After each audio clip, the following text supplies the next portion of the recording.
I was going to ask you if everybody showed up that you expected for Christmas, but I guess it did. They all did. I mean, this is the biggest crowd we've ever had.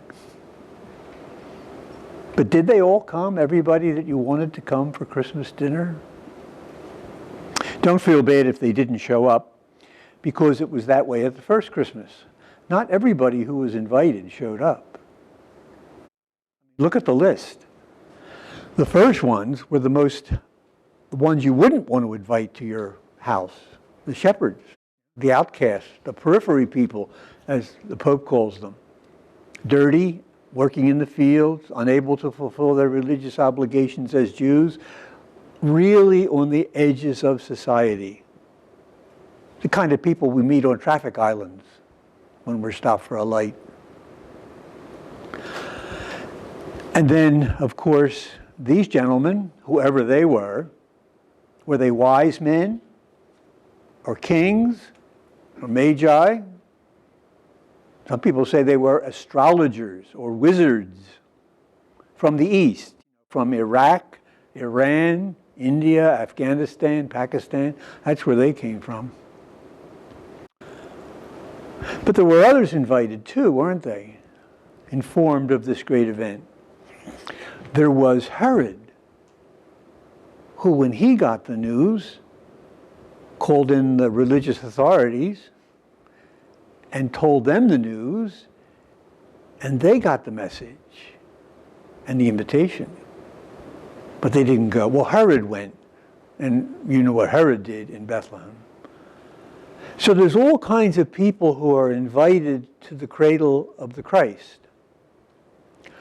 And some people went, and some people didn't. And it's interesting to ask ourselves, where do we fit in on the invitation list? I think we will all honestly say we went to the stable. Why would we be here this morning had we not gone to the stable? But then what happens once you accept the invitation? What did the invitees who did come do? The shepherds, it says in the scriptures, we heard this on Christmas morning, left the stable, went back, and told everybody what they had heard and seen. You can be pretty sure the magi, wizards, whatever they were, went back wherever they came from and did the same thing. But they did something else. We say they offered gifts. They may not have been gifts. If they were wizards or sorcerers or astrologers, these were the tools of their trade. These were their magic implements. Maybe they left them with the infant because they had seen a greater light and gave up their past in order to pursue a new way of living. There's all kinds of responses to the celebration of the Christ, which we are still engaged in commemoratively in the liturgy until next Sunday. And each one of us must ask ourselves, what is my ongoing response to the light of this Christ?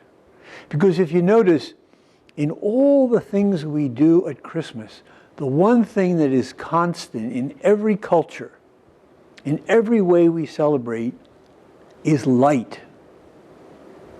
We put up a tree in order to put lights on the tree.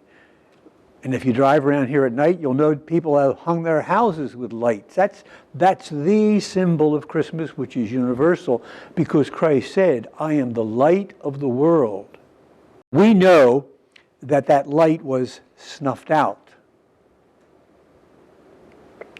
Not in Bethlehem, of course, but in a nearby town. But then it was reignited on a Sunday morning, which is why we gather on Sundays. And that light was then diffused throughout the whole world. And guess who those diffusers are? You and me. Because Jesus said to us, you are the light of the world. He didn't say, he said, I am the light of the world. But then he said, you are the light of the world. And you don't light a lamp and put it under a basket. You put it on a lampstand so it shines brightly in the house. And so as we get to the conclusion of the Christmas celebration, we need to remember that what we have been given, as it said in the Ephesians, is what has never been known by anybody has been made known to us. This revelation of God's mercy, God's goodness, God's love which always works itself out in mercy. And it has been revealed to us. We are sharers in it, but the purpose of our sharing is to diffuse this light all over the world. So our Christmas celebration really comes to a great conclusion by involving us, not as spectators, like the priests and Herod, but as participants, like the shepherds and the men from the east. We are called to make this light known in the world. And as we look around at the beginning of the new year, it's pretty discouraging. There's a lot of darkness. And that can be very, very disturbing, and it can also be despairing, because I say to myself, what can I do about all this darkness? Well, what I can do is to diffuse light where I am. The more light is made and diffused, the brighter the world becomes. And we're only responsible for the place we've been placed. So as Christmas comes to a conclusion, our celebration of Christian comes to a conclusion, we have to carry out the light into the world that God has given to us. Be it Beaumont, my family, my parish, place where I work, wherever. That's where the light of Christ needs to be shown. And if it's shown there, it will go elsewhere. And then it will go elsewhere. And pretty soon the whole world will be illuminated by the light of Christ. And then he will come again.